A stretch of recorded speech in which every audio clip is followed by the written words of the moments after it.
Adventure 2. The Adventure of the Norwood Builder.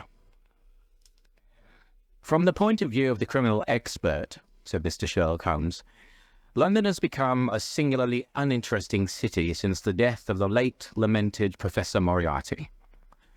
I can hardly think that you would find many decent citizens to agree with you, I answered. Well, I must not be selfish, said he with a smile as he pushed back his chair from the breakfast table. The community is certainly the gainer, and no one the loser save the poor out-of-work specialist, whose occupation has gone. With that man in the field, one's morning paper presented infinite possibilities. Often it was only the smallest trace, Watson, the faintest indication, and yet it was enough to tell me that the great malignant brain was there, as the gentlest tremors of the edges of the web remind one of the foul spider which lurks in the centre. Petty thefts, wanton assaults, purposeless outrage. To the man who held the clue, all could be worked into one connected whole. To the scientific student of the higher criminal world, no capital in Europe offered the advantage which London then possessed. But now... He shrugged his shoulders in humorous depreciation of the state of things which he had himself done so much to produce. At the time of which I speak, Holmes had been back for some months, and I, at his request, had sold my practice and returned to share the old quarters in Baker Street. A young doctor named Werner had purchased my small Kensington practice, and given with astonishingly little demur the highest price that I ventured to ask, an incident which only explained itself some years later, when I found that Werner was a distant relation of Holmes, and that it was my friend who had really found the money. Our months of partnership had not been so uneventful as he had stated, for I find, on looking over my notes, that this period includes the case of the papers of ex-President Murillo, and also the shocking affair of the Dutch steamship Friesland, which so nearly cost us both our lives. His cold and proud nature was always averse, however, from anything in the shape of public applause, and he bound me in the most stringent terms to say no further word of himself, his methods, or his successes, a prohibition which, as I have explained, has only now been removed. Mr. Sherlock Holmes was leaning back in his chair after his whimsical protest, and was unfolding his morning paper in a leisurely fashion, when our attention was arrested by a tremendous ring at the bell, followed immediately by a hollow drumming sound, as if someone were beating on the outer door with his fist. As it opened, there came a tumultuous rush into the hall, rapid feet clattered up the stair, and an instant later a wild-eyed and frantic young man, pale, dishevelled, and palpitating, burst into the room. He looked from one to the other of us, and under our gaze of inquiry, he became conscious that some apology was needed for this unceremonious entry. "I'm sorry, Mr. Holmes," he cried. "You mustn't blame me. I'm nearly mad. Mr. Holmes, I am the unhappy John Hector MacFarlane." He made the announcement as if the name alone would explain both his visit and its manner, but I could see by my companion's unresponsive face that it meant no more to him than to me. "Have a cigarette, Mr. MacFarlane," said he, pushing his case across. "I am sure that, with your symptoms, my friend Dr. Watson here would prescribe a sedative. The weather has been so very warm these last few days. Now, if you feel a little more composed, I should be glad if you would sit down in that chair, and tell us very slowly and quietly who you are and what it is that you want. You mentioned your name, as if I should recognize it, but I assure you that beyond the obvious facts that you are a bachelor, a solicitor, a Freemason, and an asthmatic, I know nothing whatever about you." Familiar as I was with my friend's methods, it was not difficult for me to follow his deductions and to observe the untidiness of attire, the sheaf of legal papers, the watch charm, and the breathing which had prompted them. Our client, however, stared in amazement. "Yes, I'm all that, Mr. Holmes, and, in addition, I'm the most unfortunate man at this moment in London. For heaven's sake, don't abandon me, Mr. Holmes.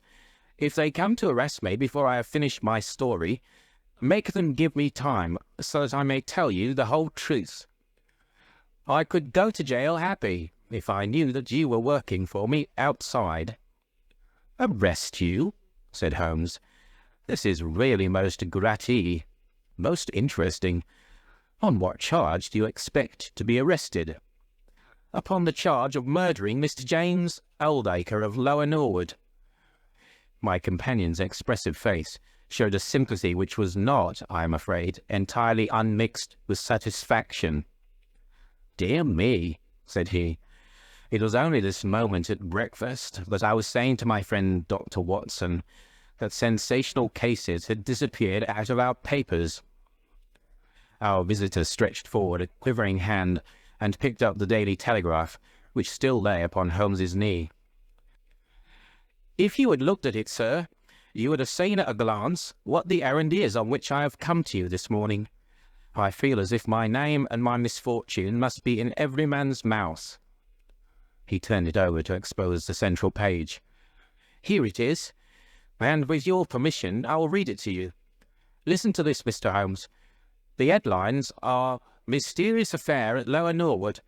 Disappearance of a well-known builder. Suspicion of murder and arson. A clue to the criminal.' That is the clue which they are already following, Mr. Holmes, and I know that it leads infallibly to me. I have been followed from London Bridge Station, and I am sure that they are only waiting for the warrant to arrest me. It will break my mother's heart. It will break her heart." He wrung his hands in an agony of apprehension, and swayed backward and forward in his chair. I looked with interest upon this man, who was accused of being the perpetrator of a crime of violence. He was flaxen-haired and handsome, in a washed-out, negative fashion, with frightened blue eyes and a clean-shaven face, with a weak, sensitive mouth. His age may have been about 27, his dress and bearing that of a gentleman. From the pocket of his light summer overcoat protruded the bundle of endorsed papers which proclaimed his profession. "We must use what time we have," said Holmes. "Watson, would you have the kindness to take the paper and to read the paragraph in question?" Underneath the vigorous headlines, which our client had quoted, I read the following suggestive narrative. "Late last night or early this morning, an incident occurred at Lower Norwood, which points, it is feared, to a serious crime.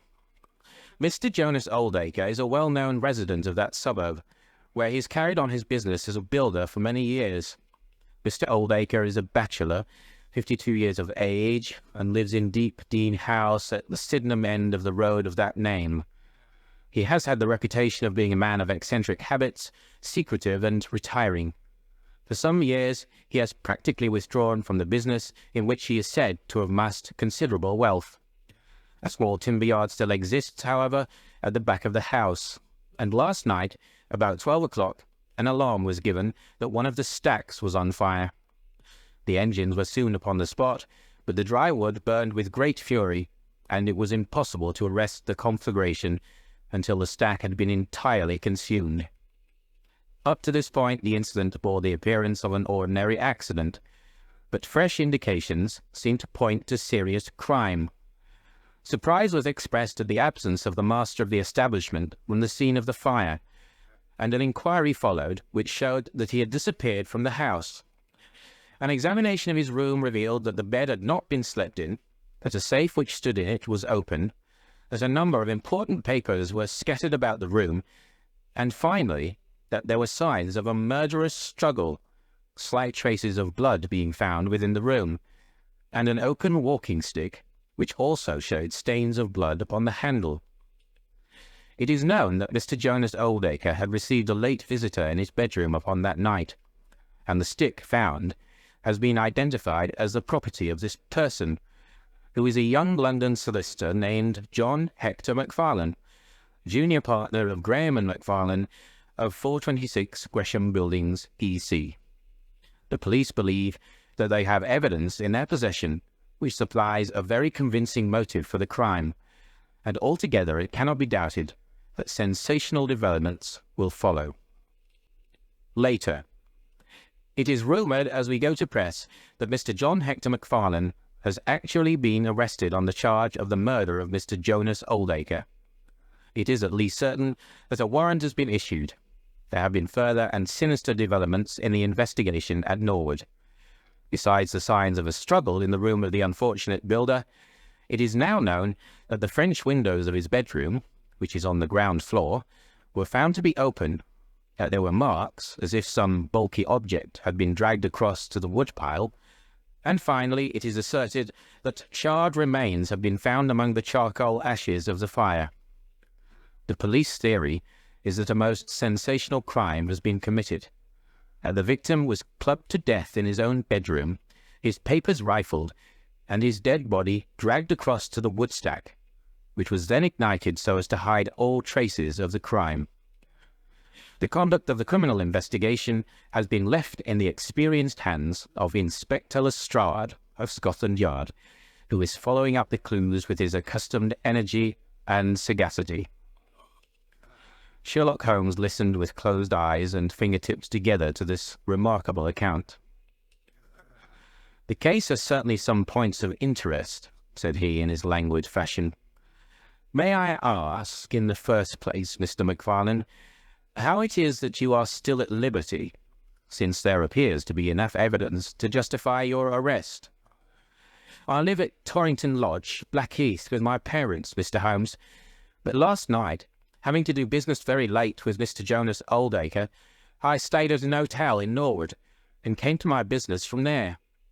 I knew nothing of this affair until I was in the train, when I read what you have just heard.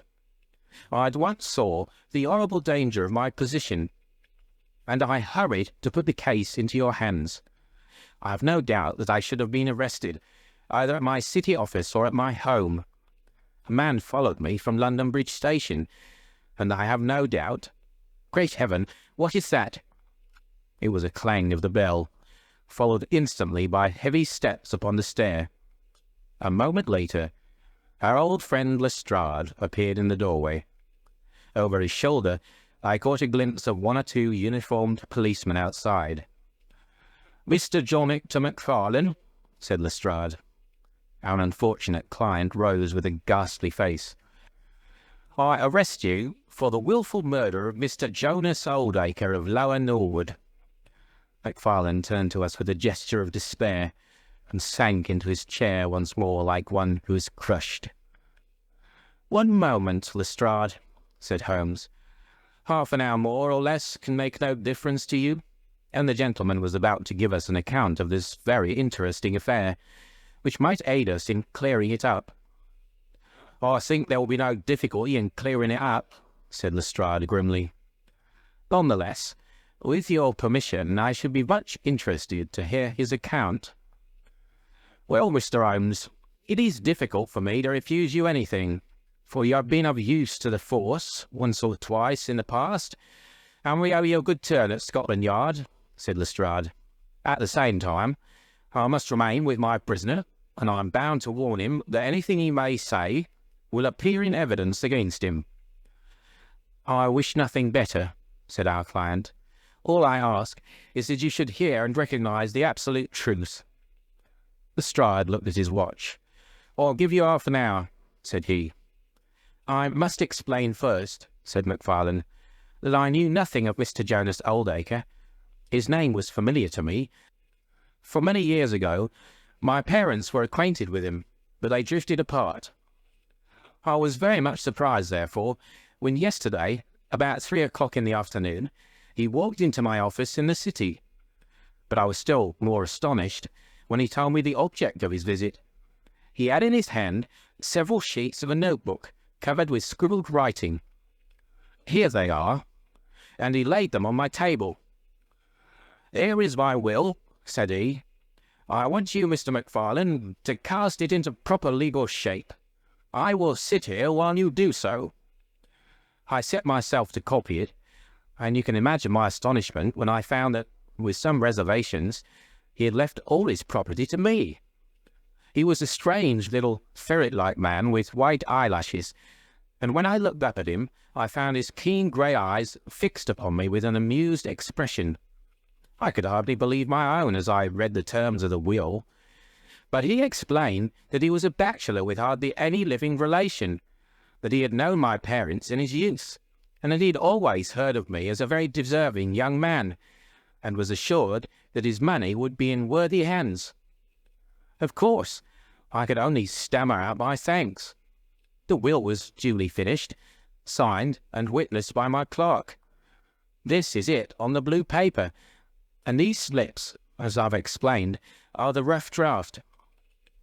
Mr. Jonas Oldacre then informed me that there were a number of documents, building leases, title deeds, mortgages, scrip, and so forth, which it was necessary that I should see and understand. He said that his mind would not be easy until the whole thing was settled, and he begged me to come out to his house at Norwood that night, bringing the will with me, and to arrange matters. Remember, my boy, not one word to your parents about the affair until everything is settled. We will keep it as a little surprise for them. He was very insistent upon this point, and made me promise it faithfully. You can imagine, Mr. Holmes, that I was not in a humour to refuse him anything that he might ask. He was my benefactor, and all my desire was to carry out his wishes in every particular. I sent a telegram home, therefore, to say that I had important business on hand, and that it was impossible for me to say how late I might be. Mr. Oldacre had told me that he would like me to have supper with him at 9, as he might not be home before that hour. I had some difficulty in finding his house, however, and it was nearly past before I reached it. I found him. "One moment," said Holmes. "Who opened the door?" "A middle-aged woman, who was, I suppose, his housekeeper." "And it was she, I presume, who mentioned your name?" "Exactly," said Macfarlane. "Pray proceed." Macfarlane wiped his damp brow and then continued his narrative. "I was shown by this woman into a sitting-room where a frugal supper was laid out. Afterwards, Mr. Jonas Oldacre led me into his bedroom, in which there stood a heavy safe. This he opened, and took out a mass of documents, which we went over together. It was between 11 and 12 when we finished. He remarked that we must not disturb the housekeeper. He showed me out through his own French window, which had been open all this time." "Was the blind down?" asked Holmes. "I will not be sure, but I believe that it was only half down. Yes, I remember how we pulled it up in order to swing open the window. I could not find my stick, and he said, 'Never mind, my boy, and I shall see a good deal of you now, I hope, and I will keep your stick until you come back to claim it.' I left him there, the safe open and the papers made up in packets upon the table. It was so late that I could not get back to Blackheath, so I spent the night at the Annerley Arms, and I knew nothing more until I read of this horrible affair in the morning." "Anything more that you'd like to ask, Mr. Holmes?" said Lestrade, whose eyebrows had gone up once or twice during this remarkable explanation. "Not until I've been to Blackheath." "You mean to Norwood?" said Lestrade. "Oh, yes, no doubt that is what I must have meant," said Holmes with his enigmatical smile. Lestrade had learned by more experiences than he could care to acknowledge that brain could cut through that which was impenetrable to him. I saw him look curiously at my companion. "I think I should like to have a word with you presently, Mr. Sherlock Holmes," said he. "Now, Mr. Macfarlane, 2 of my constables are at the door, and there's a 4-wheeler waiting." The wretched young man arose, and with a last beseeching glance at us, walked from the room. The officers conducted him to the cab, but Lestrade remained. Holmes had picked up the pages which formed the rough draft of the will, and was looking at them with the keenest interest upon his face. "There are some points about that document, Lestrade, are there not?" said he, pushing them over. The official looked at them with a puzzled expression. "I could read the first few lines, and these in the middle of the second page, and 1 or 2 at the end. Those are as clear as print," said he. "But the writing in between is very bad, and there are 3 places where I cannot read it at all." "What do you make of that?" said Holmes. "Well, what do you make of it?" that it was written in a train. The good writing represents stations, the bad writing movement, and the very bad writing passing over points. A scientific expert would pronounce at once that this was drawn up on a suburban line, since nowhere save in the immediate vicinity of a great city could there be so quick a succession of points. Granting that his whole journey was occupied in drawing up the will, then the train was an express, only stopping once between Norwood and London Bridge. Lestrade began to laugh. "Ah, you are too many for me when you begin to get on your theories, Mr. Holmes," said he. "How does this bear on the case?" "Well, it corroborates the young man's story, to the extent that the will was drawn up by Jonas Oldacre in his journey yesterday. It is curious, is it not, that a man should draw up so important a document in so haphazard a fashion. It suggests that he did not think it was going to be of much practical importance. If a man drew up a will which he did not intend ever to be effective, he might do it so." "Well, he drew up his own death warrant at the same time," said Lestrade. "Oh, you think so? Don't you? Well, it is quite possible, but the case is not clear to me yet." "Not clear? Well, if that isn't clear, what could be clear? Here is a young man who learns suddenly that if a certain older man dies, he will succeed to a fortune. What does he do? He says nothing to anyone, but he arranges that he shall go out on some pretext to see his client that night. He waits until the only other person in the house is in bed, and then in the solitude of a man's room he murders him, burns his body in the woodpile, and departs to a neighbouring hotel. The bloodstains in the room and also on the stick are very slight. It is probable that he imagined his crime to be a bloodless one, and hoped that if the body were consumed, it would hide all traces of the method of his death. Traces which, for some reason, must have pointed to him. Is not all this obvious?" "It strikes me, my good Lestrade, as being just a trifle too obvious," said Holmes. "You do not add imagination to your other great qualities, but if you could for one moment put yourself in the place of this young man, would you choose the very night after the will had been made to commit your crime? Would it not seem dangerous to you to make so very close a relation between the two incidents? Again, would you choose an occasion when you are known to be in the house, when a servant has let you in? And finally, would you take the great pains to conceal the body, and yet leave your own stick as a sign that you were the criminal? Confess, Lestrade, that all this is very unlikely." "As to the stick, Mr. Holmes, you know as well as I do that a criminal is often flurried and does such things, which a cool man would avoid. He is very likely afraid to go back to the room. Give me another theory that would fit the facts." "I could very easily give you half a dozen," said Holmes. "Here, for example, is a very possible and even probable one. I make you a free present of it. The older man is showing documents which are of evident value. A passing tramp sees them through the window, the blind of which is only half down. Exit the solicitor, enter the tramp. He seizes a stick, which he observes there, kills Oldacre, and departs after burning the body." "Why should the tramp burn the body?" "For the matter of that, why should Macfarlane?" "To hide some evidence." "Possibly the tramp wanted to hide that any murder at all had been committed." "And why did the tramp take nothing?" "Because there were papers that he could not negotiate." Lestrade shook his head. It seemed to me that his manner was less absolutely assured than before. "Well, Mr. Sherlock Holmes, you may look for your tramp, and while you are finding him, we will hold on to our man.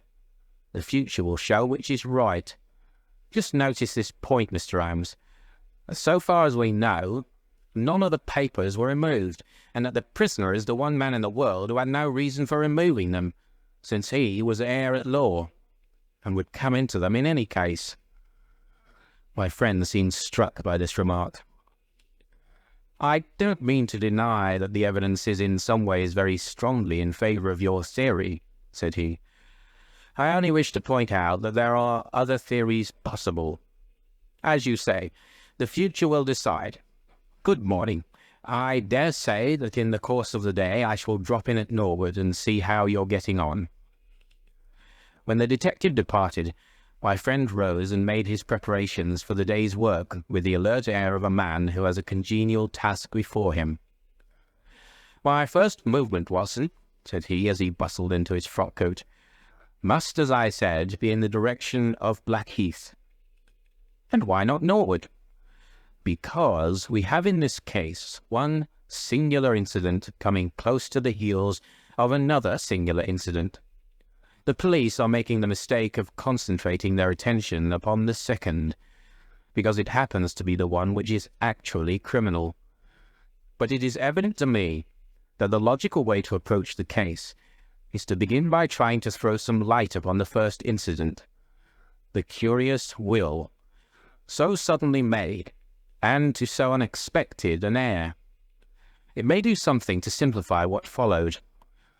No, my dear fellow, I don't think you can help me.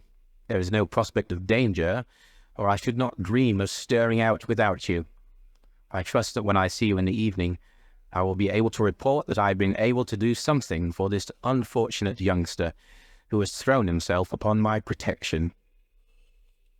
It was late when my friend returned, and I could see by a glance at his haggard and anxious face that the high hopes with which he had started had not been fulfilled. For an hour he droned away upon his violin, endeavouring to soothe his own ruffled spirits. At last he flung down the instrument and plunged into a detailed account of his misadventures. "It's all going wrong, Watson. All as wrong as it can go. I kept a bold face before Lestrade, but upon my soul, I believe that for once a fellow is on the right track, and we are on the wrong. All my instincts are one way, and all the facts are the other, and I much fear that British juries have not yet attained that pitch of intelligence when they will give the preference to my theories over Lestrade's facts." "Did you go to Blackheath?" "Yes, Watson. I went there, and I found very quickly that the late lamented Oldacre was a pretty considerable blackguard. The father was away in search of his son. The mother was at home, a little fluffy blue-eyed person in a tremor of fear and indignation. Of course, she would not admit even the possibility of his guilt, but she would not express either surprise or regret over the fate of Oldacre. On the contrary, she spoke of him with such bitterness that she was unconsciously considerably strengthening the case of the police, for of course if her son had heard her speak of the man in this fashion, it would predispose him towards hatred and violence. "He was more like a malignant and cunning ape than a human being," said she, "and he always was, ever since he was a young man." "You knew him at that time?" said I. "Yes, I knew him well, in fact. He was an old suitor of mine. Thank heaven that I had the sense to turn away from him and to marry a better, if poorer man. I was engaged to him, Mr. Holmes, when I heard a shocking story of how he had turned a cat loose in an aviary, and I was so horrified at this brutal cruelty that I would have nothing more to do with him." She rummaged in a bureau, and presently she produced a photograph of a woman, shamefully defaced and mutilated with a knife. "My own photograph," she says. "He sent it to me in that state, with this curse upon my wedding morning."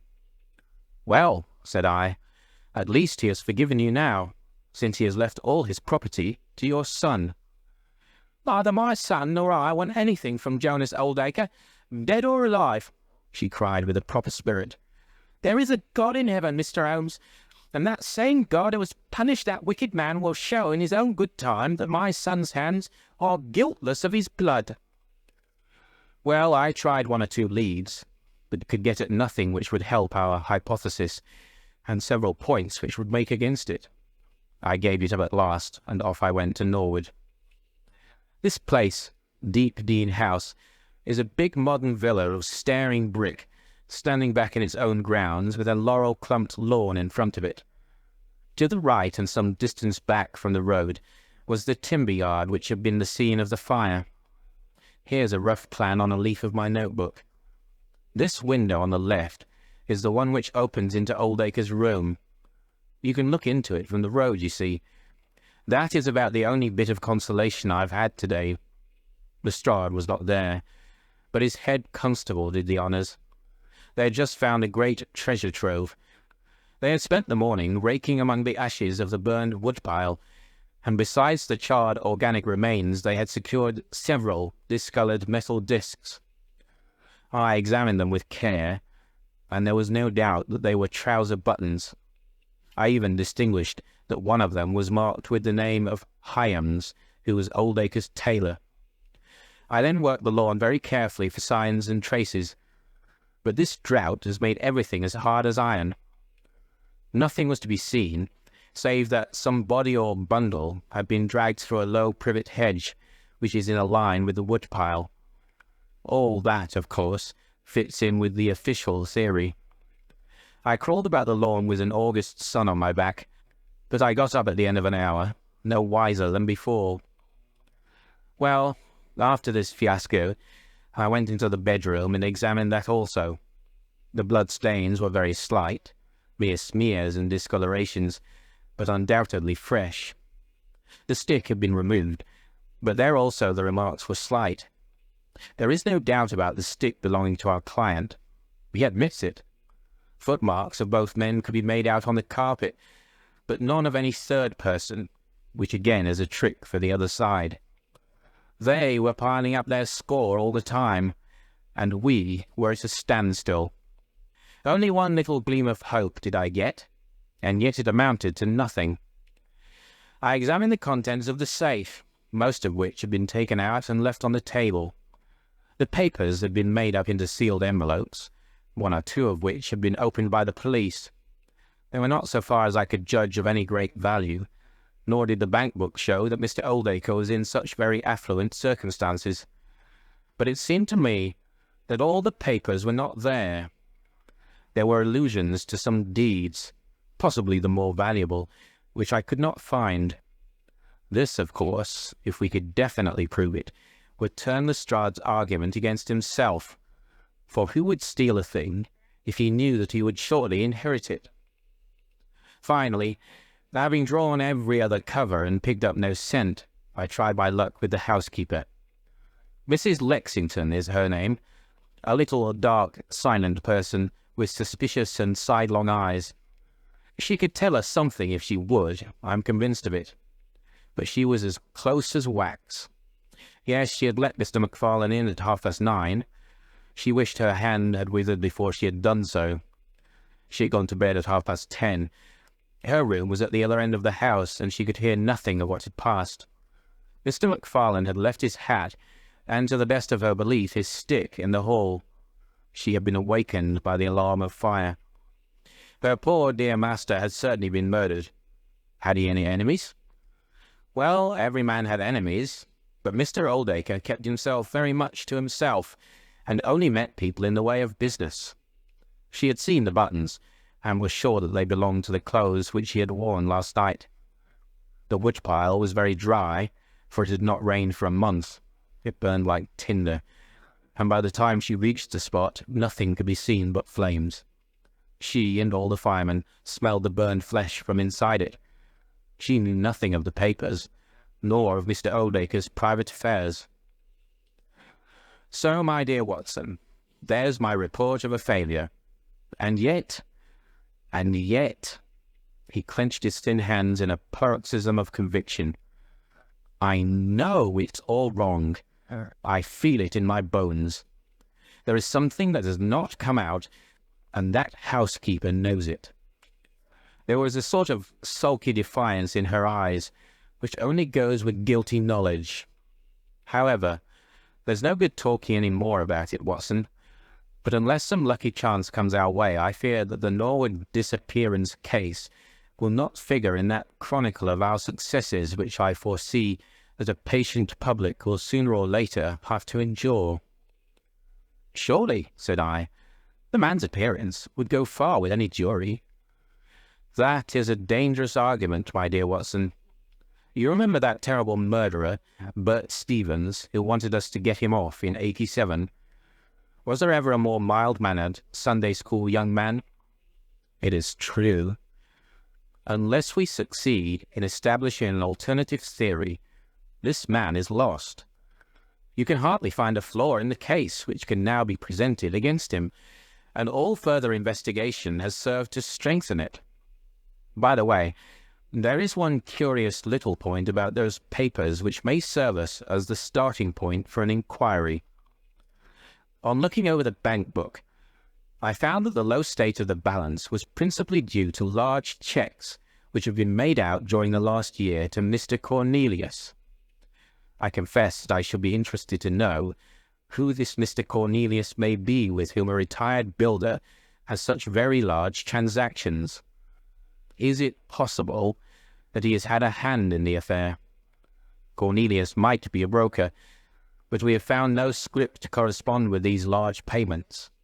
Failing any other indication, my researches must now take the direction of an inquiry at the bank for the gentleman who has cashed these cheques.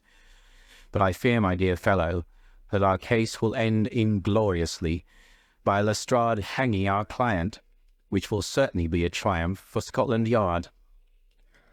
I do not know how far Sherlock Holmes took any sleep that night, but when I came down to breakfast I found him pale and harassed, his bright eyes the brighter for the dark shadows round them. The carpet round his chair was littered with cigarette ends, and with the early editions of the morning papers. An open telegram lay upon the table. "What do you think of this, Watson?" he asked, tossing it across. It was from Norwood, and ran as follows. "Important fresh evidence to hand. Macfarlane's guilt definitely established. Advise you to abandon case. Lestrade." "This sounds serious," said I. "It is Lestrade's little cock-a-doodle of victory," Holmes answered, with a bitter smile. "And yet it may be premature to abandon the case. After all, important fresh evidence is a two-edged thing, and may possibly cut in a very different direction to that which Lestrade imagines. Take your breakfast, Watson, and we will go out together and see what we can do. I feel as if I shall need your company and your moral support today." My friend had no breakfast himself, for it was one of his peculiarities that in his more intense moments he would permit himself no food, and I have known him presume upon his iron strength until he has fainted from pure inanition. "At present I cannot spare energy and nerve force for digestion," he would say in answer to my medical remonstrances. I was not surprised, therefore, when this morning he left his untouched meal behind him and started with me for Norwood. A crowd of morbid sightseers were still gathered round Dean House, which was just such a suburban villa as I had pictured. Within the gates, Lestrade met us, his face flushed with victory, his manner grossly triumphant. "Well, Mr. Holmes, have you proved us to be wrong yet? Have you found your tramp?" he cried. "I have formed no conclusion whatever," my companion answered. "But we formed ours yesterday, and now it proves to be correct. So you must acknowledge that we have been a little in front of you this time, Mr. Holmes." "You certainly have the air of something unusual having occurred," said Holmes. Lestrade laughed loudly. "Ha! You don't like being beaten any more than the rest of us do," said he. "A man can't expect always to have it his own way, can he, Dr. Watson? Step this way, if you please, gentlemen, and I think I can convince you once for all that it was John Macfarlane who did this crime." He led us through the passage and out into a dark hall beyond. "This is where young Macfarlane must have come out to get his hat after the crime was done," said he. "Now look at this." With dramatic suddenness, he struck a match, and by its light exposed a stain of blood upon the whitewashed wall. As he held the match nearer, I saw that it was more than a stain. It was a well-marked print of a thumb. "Look at that with your magnifying glass, Mr. Holmes." "Yes, I am doing so." "You are aware that no two thumb marks are alike?" "I have heard something of the kind." "Well then, Will you please compare that print with this wax impression of young McFarlane's right thumb, taken by my orders this morning?" As he held the waxen print close to the bloodstain, it did not take a magnifying glass to see that the two were undoubtedly from the same thumb. It was evident to me that our unfortunate client was lost. "That is final," said Lestrade. "Yes, that is final," I involuntarily echoed. "It is final," said Holmes. Something in his tone caught my ear, and I turned to look at him. An extraordinary change had come over his face. It was writhing with inward merriment. His two eyes were shining like stars. It seemed to me that he was making desperate efforts to restrain a convulsive attack of laughter. Dear me, he said at last. "Well now, who would have thought it? And how deceptive appearances may be, to be sure. Such a nice young man to look at. It is a lesson to us not to trust our own judgment, is it not, Lestrade?" "Yes, some of us are a little too much inclined to be cockasure, Mr. Holmes," said Lestrade. The man's insolence was maddening, but we could not resent it. What a providential thing that this young man should press his right thumb against the wall in taking his hat from the peg. Such a very natural action, too, if you come to think of it. Holmes was outwardly calm, but his whole body gave a wriggle of suppressed excitement as he spoke. "By the way, Lestrade, who made this remarkable discovery?" "It was the housekeeper, Mrs. Lexington, who drew the night constable's attention to it." "Where was the night constable?" "He remained on guard in the bedroom where the crime was committed, so to see that nothing was touched." "But why didn't the police see this mark yesterday?" "Well, we had no particular reason to make a careful examination of the hall. Besides, it's not in a very prominent place, as you see." No, of course not. I suppose there was no doubt that the mark was there yesterday." Lestrade looked at Holmes as if he thought he was going out of his mind. I confess that I was myself surprised, both at his hilarious manner and at his rather wild observation.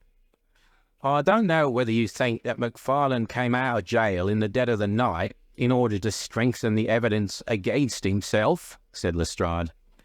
"I leave it to any expert in the world whether that is not the mark of his thumb." "It is unquestionably the mark of his thumb." "There, that's enough," said Lestrade. "I'm a practical man, Mr. Holmes, and when I've got my evidence, I come to my conclusions.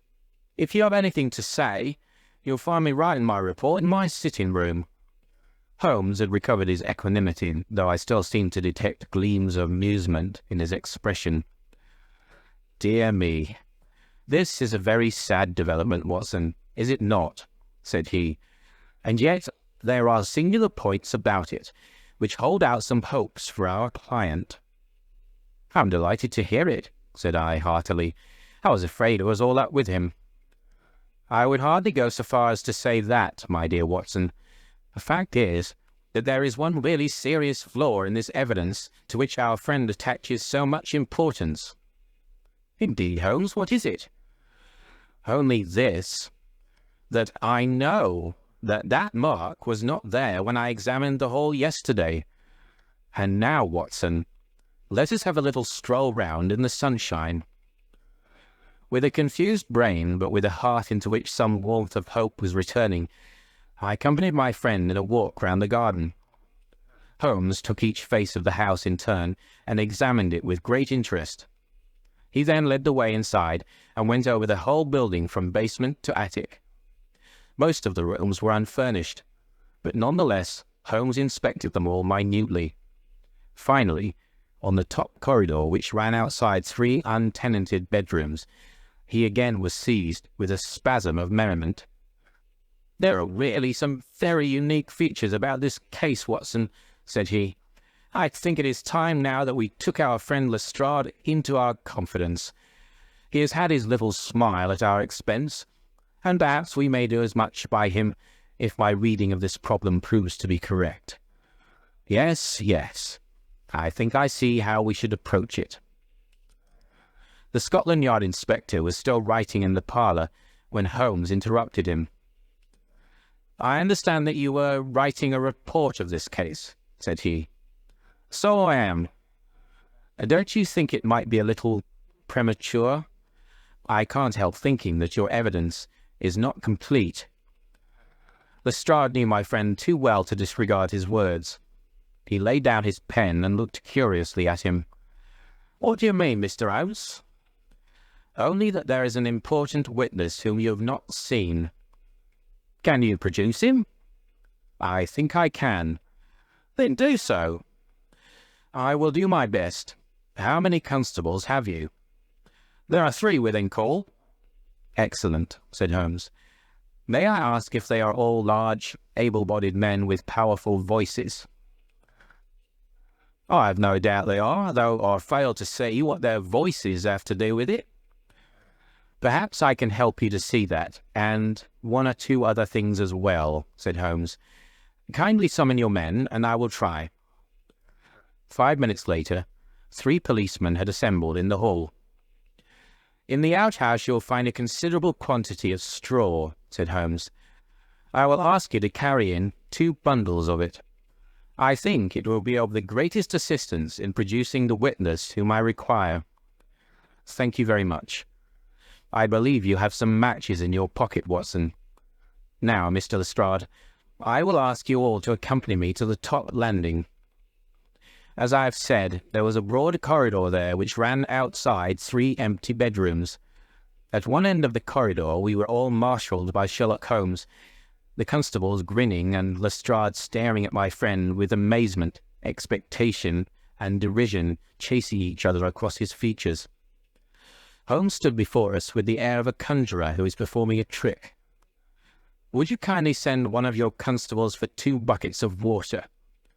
Put the straw on the floor here, free from the wall on either side. Now, I think that we are all ready." Lestrade's face had begun to grow red and angry. "I don't know whether you're playing a game with us, Mr. Sherlock Holmes," said he. "If you know anything, you can surely say it without all this tomfoolery." "I assure you, my good Lestrade, that I have an excellent reason for everything that I do. You may possibly remember that you chaffed me a little some hours ago when the sun seemed on your side of the hedge, so you must not grudge me a little pomp and ceremony now. Might I ask you, Watson, to open that window and then to put a match to the edge of the straw?" I did so, when driven by the draught, a coil of grey smoke swirled down the corridor, while the dry straw crackled and flamed. "Now we must see if we can find this witness for you, Lestrade. Might I ask you all to join in the cry of 'Fire'? Now then, 1, 2, 3, fire!" we all yelled. "Thank you. I will trouble you once again. Fire! Just once more, gentlemen, and all together.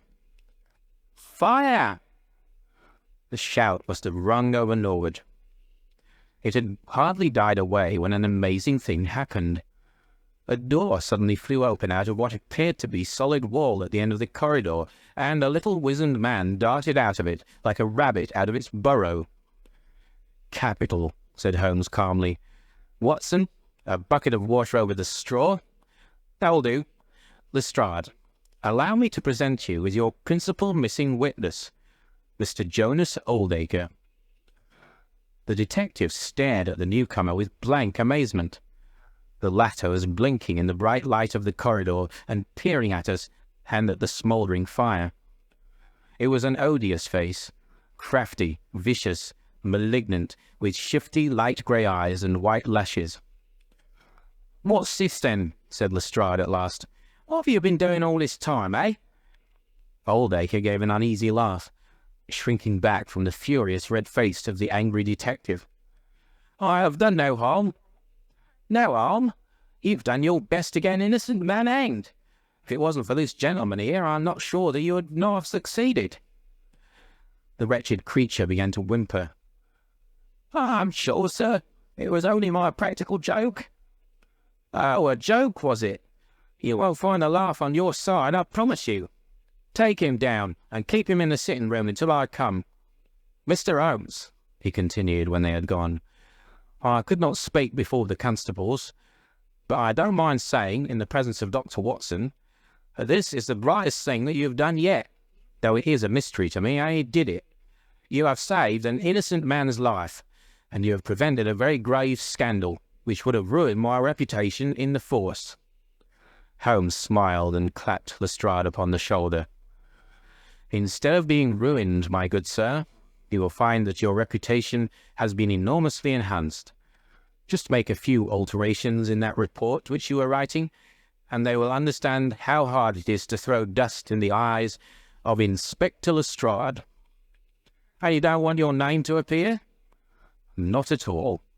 The work is its own reward. Perhaps I shall get the credit also at some distant day, when I permit my zealous historian to lay out his foolscap once more. Eh, Watson? Well now, let us see where this rat has been lurking. A lath and plaster partition had been run across the passage, 6 feet from the end, with a door cunningly concealed in it. It was lit within by slits under the eaves. A few articles of furniture and a supply of food and water were within, together with a number of books and papers. There's the advantage of being a builder, said Holmes as we came out. He was able to fix up his own little hiding place without any confederate, save of course that precious housekeeper of his, whom I should lose no time in adding to your bag, Lestrade. I'll take your advice. But how did you know of this place, Mr. Holmes? I made up my mind that the fellow was in hiding in the house. When I paced one corridor and found it 6 feet shorter than the corresponding one below, it was pretty clear where he was. I thought he had not the nerve to lie quiet before an alarm of fire. We could, of course, have gone in and taken him, but it amused me to make him reveal himself. Besides, I owed you a little mystification, Lestrade, for your chaff in the morning. Well, sir, you certainly got equal with me on that. But how in the world did you know that he was in the house at all? The thumb mark, Lestrade. You said it was final, and so it was, in a very different sense. I knew it had not been there the day before. I pay a good deal of attention to matters of detail, as you may have observed, and I had examined the hall and was sure that the wall was clear. Therefore, it had been put on during the night. But how? Very simply. When those packets were sealed up, Jonas Oldacre got Macfarlane to secure one of the seals by putting his thumb upon the soft wax. It would be done so quickly and so naturally that I dare say the young man himself has no recollection of it. Very likely it just so happened, and Oldacre had himself no notion of the use he would put it to. Brooding over the case in that den of his, it suddenly struck him what absolutely damning evidence he could make against Macfarlane by using that thumb mark. It was the simplest thing in the world for him to take a wax impression from the seal, to moisten it in as much blood as he could get from a pinprick, and to put the mark upon the wall during the night, either with his own hand or with that of his housekeeper. If you examine among those documents which he took with him into his retreat, I will lay you a wager that you will find the seal with the thumb mark upon it. Wonderful, said Lestrade. Wonderful. It's all as clear as crystal, as you put it. But what is the object of this deep deception, Mr. Holmes? It was amusing to me to see how the detective's overbearing manner had changed suddenly to that of a child asking questions of its teacher. Well, I don't think that it is very hard to explain. A very deep, malicious, vindictive person is the gentleman who is now waiting us downstairs. You know that he was once refused by Macfarlane's mother. You don't? I told you that you should go to Blackheath first and Norwood afterwards. Well, this injury, as he would consider it, has rankled in his wicked, scheming brain, and all his life he has longed for vengeance, but never seen his chance. During the last year or two, things have gone against him. Secret speculation, I think, and he finds himself in a bad way. He determines to swindle his creditors, and for this purpose he pays large cheques to a certain Mr. Cornelius, who is, I imagine, himself under another name. I have not traced these cheques yet, but I have no doubt that they were banked under that name at some provincial town where Oldacre from time to time led a double existence. He intended to change his name altogether, draw this money and vanish, starting life again elsewhere. Well, that's likely enough. It would strike him that in disappearing he might throw all pursuit off his track, and at the same time have an ample and crushing revenge upon his old sweetheart, if he could give the impression that he had been murdered by her only child. It was a masterpiece of villainy, and he carried it out like a master. The idea of the will, which would have given an obvious motive for the crime, the secret visit unknown to his own parents, the retention of the stick, the blood, and the animal remains and buttons in the woodpile, all were admirable. It was a net from which it seemed to me a few hours ago that there was no possible escape. But he had not that supreme gift of the artist, the knowledge of when to stop.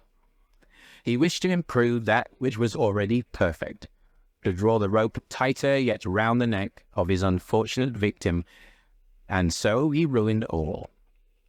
Let us descend, Lestrade. There are just one or two questions that I would ask him. The malignant creature was seated in his own parlour, with a policeman upon each side of him. "It was a joke, my good sir, a practical joke, nothing more," he whined incessantly. "I assure you, sir, that I simply concealed myself in order to see the effect of my disappearance, and I am sure that you would not be so unjust as to imagine that I would have allowed any harm to befall poor young Macfarlane." "That's for a jury to decide," said Lestrade. "Anyhow, we shall have you on a charge of conspiracy, if not for attempted murder. And you'll probably find that your creditors will impound the banking account of Mr. Cornelius," said Holmes.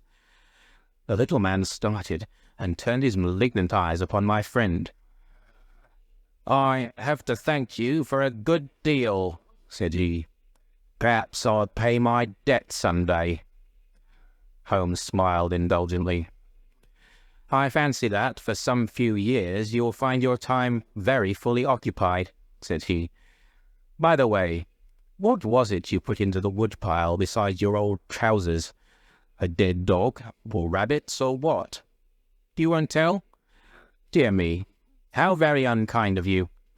Well, well, I dare say that a couple of rabbits would account both for the blood and for the charred ashes. If ever you write an account, Watson, you can make rabbits serve your turn." End of the adventure of the Norwood builder.